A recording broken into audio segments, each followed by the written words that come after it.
Welcome to Love Lies Chronicles. I never meant to hear what I did. It wasn't one of those moments where you go snooping through texts or plant a recorder in your wife's purse. No, it was just the wrong place at the right time. Either way, I was home early, unannounced, walking past the half-closed door to our guest room, what she always called her reading space, when her voice stopped me cold. She was on a call. Casual. Relaxed. I swear, she laughed. I feel like I'm married to a piece of furniture. He's just there. He exists. Pays bills. Sleeps. Like a reliable appliance that breathes. The person on the other end laughed too. It sounded like her sister. "Oh, come on," the voice said. "He's not that bad." No, you don't get it," she snapped back, still laughing. "He's just passive. He doesn't challenge anything. Never surprises me. No spark." I honestly don't know how I convinced myself this was enough. My stomach tightened. I didn't move. Her voice floated out like smoke from a burning building. I think I needed safe, dependable. I needed a phase of boring. But it's just, he's always so careful. So damn quiet. Like a shadow. That was the first time I'd ever hated being called thoughtful. I stepped back silently, my breath stuck somewhere between my chest and throat. The hallway light was off. She hadn't seen me. I backed away like someone retreating from a ledge they hadn't realized they were standing on. I walked out the front door, got in the car, and sat in the driveway, gripping the steering wheel like it could anchor me to reality. My ears rang, even though the street was quiet. It wasn't just what she said. Like she wasn't angry or emotional, she was dismissive. Like I was some phase she regretted. The worst part? I couldn't argue with her, not entirely. I had become quiet over the years. I had tried not to rock the boat. Because I thought calmness was the answer. I thought stability mattered more than flair. I didn't want to argue over nonsense, to push buttons for the sake of drama. I wanted peace. I thought that was love. Apparently, she thought it was stagnation. That night, I didn't sleep. I lay there in the dark beside her, listening to the even rhythm of her breath, wondering how long she'd felt this way. I tried to replay our last few years. Not the milestones, the little things. The subtle shifts. When she started answering texts with a tone. When she'd roll her eyes at my suggestions. But I'd told myself it was stress, routine, the slow decay of novelty that all marriages face. I didn't realize she'd rewritten the story of us in her head without telling me. That I'd been demoted from husband to furniture. I guess people don't file complaints about their nightstand until they want to throw it out. The next morning, she acted like everything was normal. She asked if I wanted pancakes. Told me about a podcast she liked. I nodded, made coffee, and played along. I began withdrawing quietly, like water receding before a storm. I stopped volunteering my thoughts, my plans, my needs. I gave her silence wrapped in routine. My words grew sparse. My eyes avoided hers. I didn't give her a reason to suspect anything, not yet. The irony? She seemed happier. More relaxed. She mistook my silence for submission, my emotional exit for serenity. Maybe she thought she'd finally trained me into the compliant partner she could keep around like a loyal pet. She had no idea she'd already lost me. I would vanish from her emotional world so completely she'd feel it in every untouched plate, in every unanswered call, in every moment she thought she'd never miss me. That would take time. But the first step had already been taken. You'd think overhearing something like that would flip a switch of anger, maybe disgust. But no. What I felt was quieter, more painful. But love, even bruised and limping, doesn't vanish overnight. What does change is the way you carry it. In the days that followed, I became something of a ghost in my own life. I didn't vanish outright. I couldn't, not yet. But I started preparing myself for a world where she wouldn't be my sinner anymore. I still woke up beside her. Still drank my morning coffee from the mug she once bought me on a vacation we both swore we'd never forget. Still folded the laundry, picked up her favorite snack when I went to the store. But each gesture felt more like closing a chapter than living one. I started with the practical things. I opened a new bank account. One with just my name on it. I didn't transfer everything. That would have raised questions, but I redirected my paycheck. Left enough in the joint account to avoid suspicion, but began building my own financial exit quietly. After that, I scanned and backed up every important document I could find, tax returns, insurance info, copies of IDs. I bought a portable hard drive and locked it in the glove compartment of my car. She never checked there. Then came the mental shifts. I began paying attention to how he spoke. Or didn't. Conversations had become transactional. Do we need milk? What time is your meeting? Not once did she notice that I had stopped sharing anything personal. My silence was treated like compliance, not withdrawal. She had grown so accustomed to my emotional labor, she didn't notice when I stopped doing it. I think that's what shocked me the most, how easily she accepted my distance. She used to be the one reaching for my hand in bed, the one who wanted to debrief every day like it was a sacred ritual. Now, she barely noticed when I didn't come to bed at the same time. If I stayed up late reading or working in the den, she didn't ask why, didn't check on me. One night, I slept on the couch just to see what would happen. Nothing. The next morning, she offered me coffee like usual and kissed my cheek like it was all the same.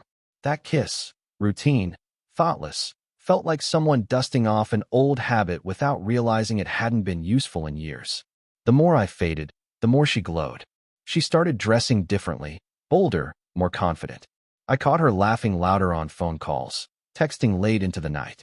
Once, I walked in and saw her quickly turn her phone over, like a reflex. I didn't ask.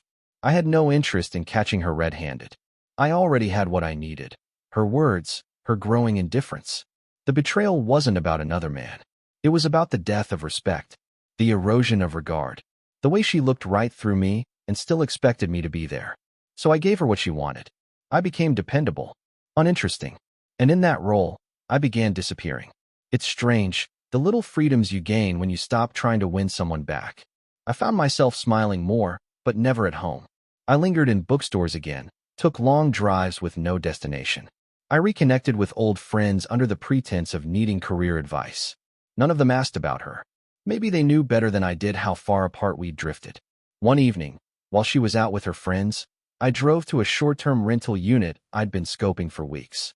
Just walked through the neighborhood, memorizing the streets. Imagining waking up alone, yes, but also in peace. Without feeling like a placeholder in my own home. I wasn't rushing. I didn't want her to notice, because I wanted her to see what silence really meant. What emptiness really felt like when it wasn't caused by my personality, but by my absence. She thought I was passive. She had no idea how deliberate I could be. By the end of the second month, I had backup keys made for everything I needed. A separate storage unit rented. I'd already begun slowly taking things there, clothes I donated, tools she didn't track, books she never noticed missing from the shelf. Through it all, I said nothing. And she, oblivious in her certainty, believed she was right, that I would stay, that I would endure, that I would keep being the mute, pliable man she could shape into silence. But the goodbye had already begun.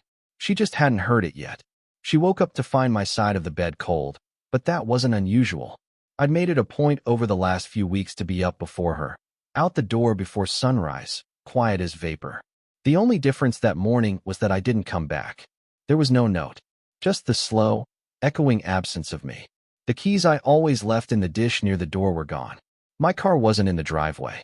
The silence in our home, usually something she wore like a blanket, suddenly became weighty, unfamiliar. I had rehearsed this moment in my mind 1,000 times, each version quieter than the last. I wanted her to feel what she had made of me, something invisible, something that could slip away without resistance. And so I did. I had already prepared everything. The night before, I packed what I needed, 2 bags, 1 suitcase, and a flash drive with everything that mattered. My clothes, the essentials, my personal documents, and that file I'd kept all those months, my quiet chronicle of decay. I didn't take more than what belonged to me, because I wanted nothing of hers. Nothing that smelled like her perfume, or bore her lipstick print, or reminded me of the life she'd mocked so casually. I checked into a quiet hotel 2 towns over. One of those places with faded wallpaper and impersonal paintings of boats and fruit bowls.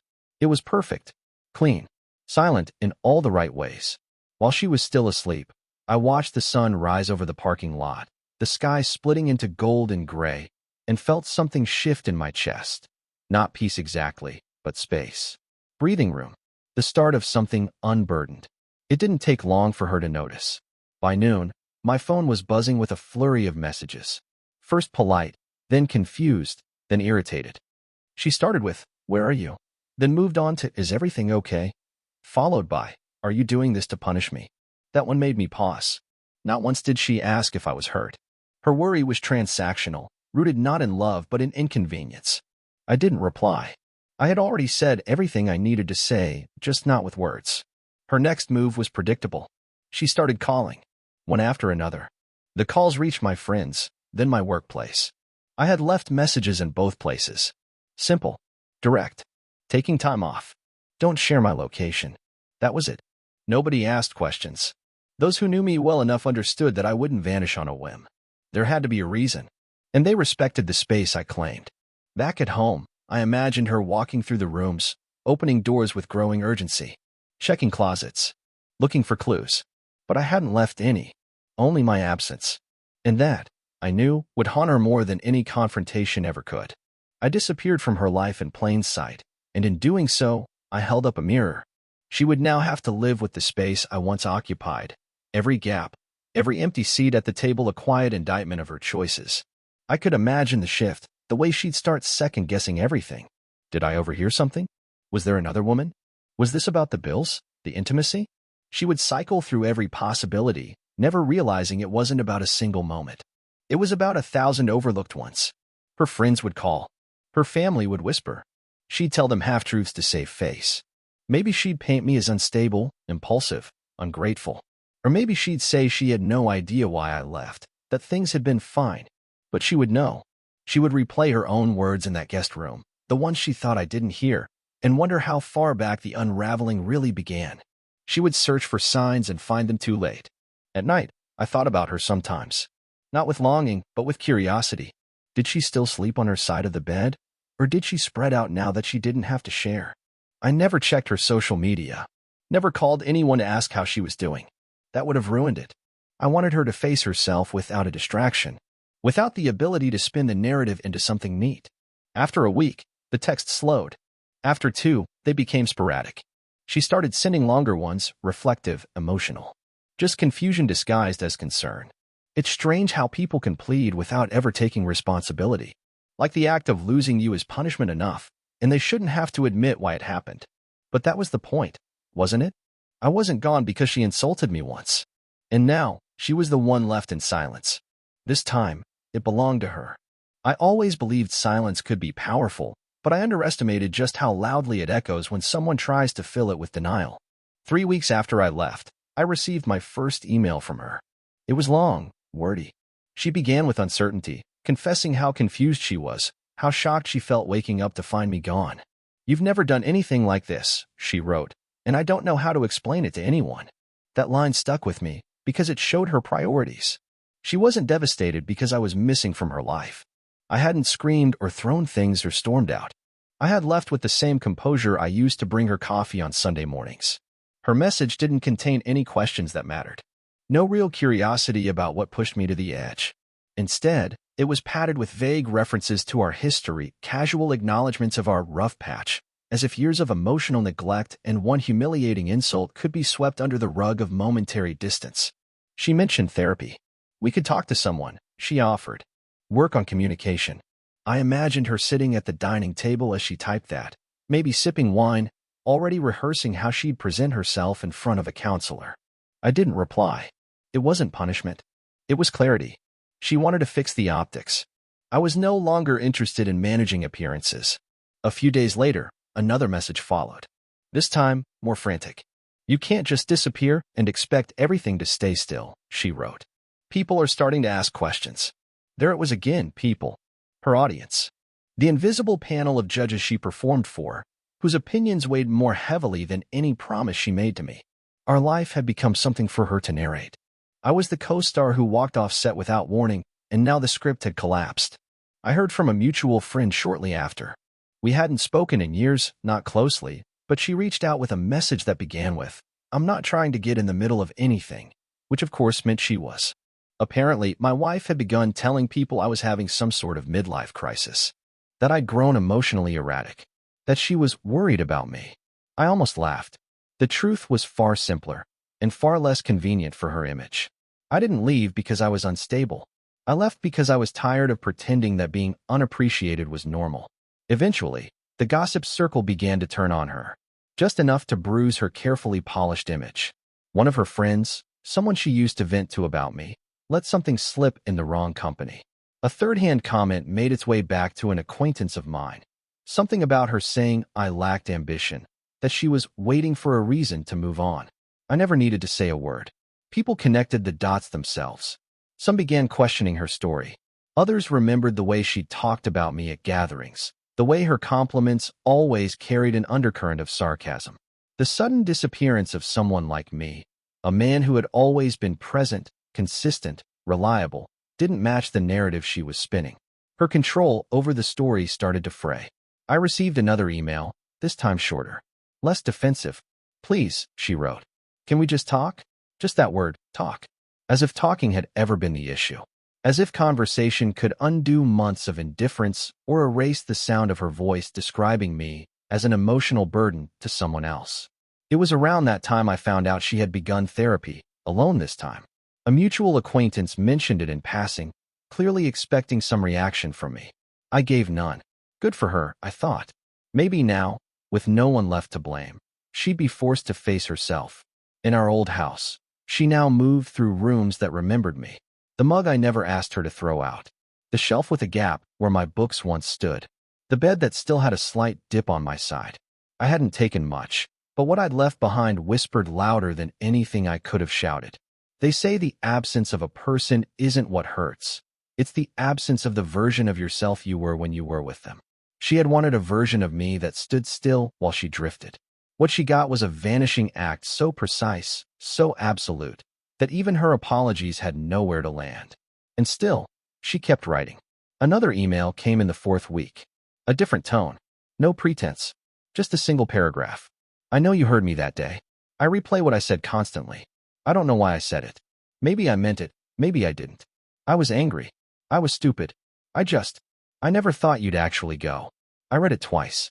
For the first time, she acknowledged it. It was a crack in the armor. A tremor beneath the perfect version of herself she had worked so hard to maintain. But she was wrong about one thing. I hadn't left because she said it. I left because she believed it. Because when she laughed behind my back, she didn't think she was risking anything. And now, finally, she could see the outline of the man who used to fill those silences. But by the time she recognized the emptiness, I was already gone. I didn't respond to her email right away. For days, I stared at the screen, rereading her message as if it would morph into something deeper, something more honest. I didn't know what I expected, maybe a genuine apology or even just accountability. But it never arrived. Just that single paragraph of regret carved in ambiguity, suspended between admission and excuse. In the past, I would have tried to meet her halfway. I would have tried to find the wounded part behind her words, searched for context to justify her cruelty. But those days were over. I had no desire to return to a relationship where I had to convince someone I mattered. I didn't want to hear explanations about how she'd been under pressure, or that she was just venting, or that she didn't really mean it. What she meant had already been lived, day after day, and that was enough. Still, I knew I had to say something. So I wrote one final message. It took me less than 10 minutes. Just the truth. "I heard what you said that day. You weren't joking. You weren't in pain. You were comfortable, relaxed, speaking freely, honestly, with someone you trusted. And in that moment, you showed me exactly where I stood in your life. This wasn't about a single insult. It was about years of being slowly rewritten into something you could dismiss. You didn't just hurt me. You erased me while still expecting me to function, to pay the bills, to be the backdrop to your life. I left quietly, because nothing I said would have mattered louder than my absence. You're free now. So am I." I read it once, then hit send. No sign-off. That message marked the final breath of the life we'd once shared. I sat still after sending it, not mourning, but marveling at the calm that followed. I thought I might feel hollow or wistful, and in that finality, something unexpected happened. She didn't reply. No response that day, or the next. A week passed. Silence stretched between us like the space between two distant shores, unbridgeable, absolute. I don't know what she did after reading it. That's the thing about departures that happen without a door slam or a screaming match. They haunt longer. When someone disappears without fireworks, you're left wondering if they were ever truly angry, or if they just stopped needing you entirely. The real punishment wasn't me shouting. It was me never needing to shout. I moved into a small apartment near the edge of town. Nothing fancy. 2 rooms, modest kitchen, just enough space for me and the quiet I had reclaimed. The landlord lived upstairs and never asked questions. That suited me fine. I filled the space slowly, deliberately, every item chosen. There were no shared mementos, no framed wedding photos turned inward on shelves. For the first time in years, I could hear myself think. I started sleeping better, eating better. I took long walks without checking my phone. I stopped measuring my worth against someone else's silence. And as the days folded into weeks, I began to feel something unfamiliar. I kept working, kept living, kept rebuilding a version of myself that didn't shrink to accommodate someone else's convenience. Friends reached out here and there, some cautiously, some enthusiastically. A few tried to pry, to gossip, to frame the story in a way that could be boxed up neatly. I gave them nothing, because the story didn't need defending. Eventually, word got around that we weren't reconciling, that I wasn't returning. I heard, through mutual acquaintances, that she had told people she respected my decision and needed time to reflect. I didn't care. Let her shape the narrative however she needed to sleep at night. I wasn't chasing reputations. One afternoon, several months later, I ran into her mother at the grocery store. We hadn't spoken since the wedding. She'd always been polite, if distant. That day, she looked at me as if trying to read something in my face she hadn't bothered to understand before. "I didn't know," she said quietly, gripping a carton of eggs. I nodded. She paused. She's not the same." I didn't reply, because the truth was, I wasn't either. We parted with a nod. Just the quiet recognition that something had broken, and the pieces had landed too far apart to repair. And so life continued, not as a recovery, but as a rebirth. I didn't rush into anything new. I wasn't chasing replacement. I was learning to be enough for myself, after years of being treated like I never had been. The last time I heard from her, it was a single message. No greeting. No attempt at reconciliation. Just 5 words. "I miss the old you." I stared at the screen, half expecting to feel something. I didn't. Because the old me she missed was the man who tolerated her disregard, who laughed off disrespect, who made peace with being quietly ridiculed. That man was gone. What remained was someone she couldn't insult into submission. Someone who had learned that sometimes, the most powerful thing you can say is nothing at all. Dear listeners, please share your thoughts in the comments, and do not forget to like, share, and subscribe to the channel.